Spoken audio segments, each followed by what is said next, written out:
Mga kabrigada, ang second tranche ng salary increase ng mga government workers aprobado na ng DBM. Brigada Maricar Sargan, ibrigada mo. Brigada Live Report. Aarangkada na ngayong Enero ang second tranche ng salary increase ng mga government workers.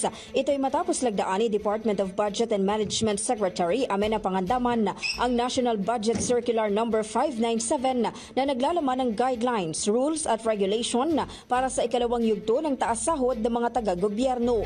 Ang circular ay alinsunod sa pagpapatupad ng updated salary schedule para sa civilian personnel batay sa Executive Order No. 64 na nilagdaan ni Pangulong Ferdinand Marcos Jr. noong August 2024. Matatanda ang batay sa Executive Order No. 64, ang salary increase ay ipatutupad sa 4 na tranche.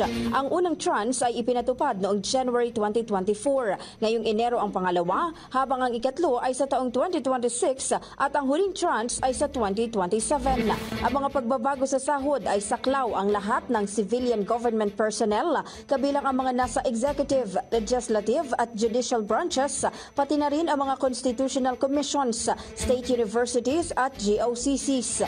Ang salary increase ay para sa mga regular at contractual na empleyado, anuman ang kanilang appointment status. Gayunpaman, may mga ilang sektor na hindi sakop ng circular na ito, kabilang ang mga military at uniformed personnel, pati na rin ang mga ahensya na hindi sakop ng salary standardization law at iba pang mga partikular na batas at executive orders.